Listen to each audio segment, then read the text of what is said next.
Hey everyone, welcome back to Confessions of a Doctorholic. It's your girl, Dr. Slayman, or Hafsa. And today I'm bringing you a wild ride straight from the trauma floor, because let me tell you, this case had everything. A sky-high white count, bilateral amputations, catastrophic clotting, and a patient that almost fooled everyone, including the attending. Let's get into it.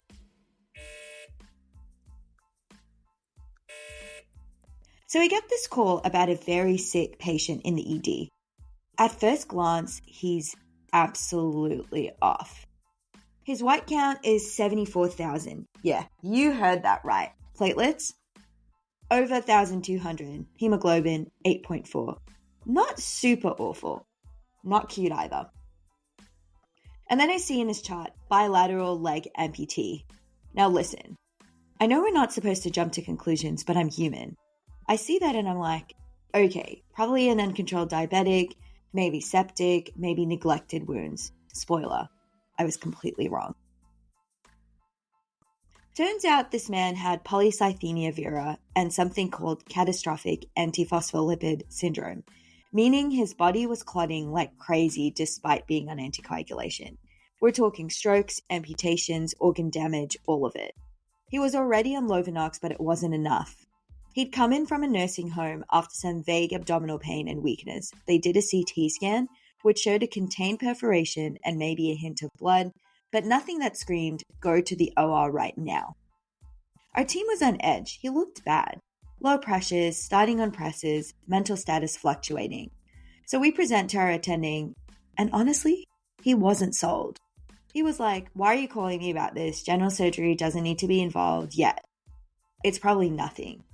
And at the time, sure, the CT wasn't dramatic, but his exam, shady. He just wasn't acting right. We couldn't shake the feeling that something was brewing. So we wait about 30 minutes. We go down to reassess and boom, he's way worse. His pressure requirements are going up, he's less responsive, and now we know this man is about to crash. So we take him straight to the OR. I didn't scrub in because I had another patient assignment, but I stayed updated, and it was massive. They drained 5 liters of blood from his abdomen. 5 liters. Can you believe it? I may have forgotten to mention, but one of his arteries, his superior mesenteric artery, clotted off and led to the bowel perforation.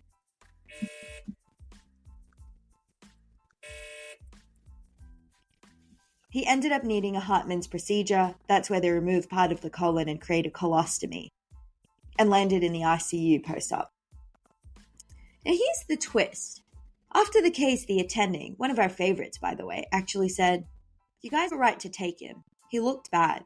That was a good call. Which, let me tell you, is not something you hear every day in surgery.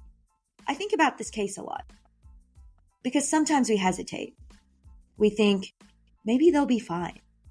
Well, let's just monitor them a bit longer. But this guy, he was going to decompensate no matter what. If we had waited, he would have ended up in the ICU needing presses anyway. And then at 2 a.m., someone would have had to make that call saying, hey, we need to operate urgently, now. And that's why taking him at 10 p.m. was a win.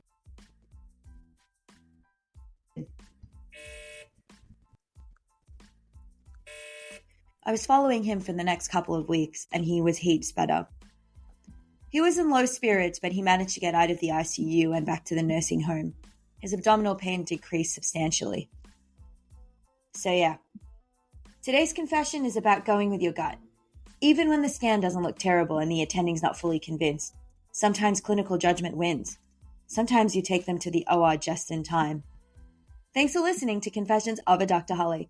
If you've had a save like that or a near miss that stuck with you, tell me about it. Come find me on Instagram on @HafsaSlayman. I love hearing your stories, answering questions, and posting the kind of surgical chaos that doesn't make it into the textbooks. Until next time, trust your gut, double check your labs, and never underestimate a contained perf.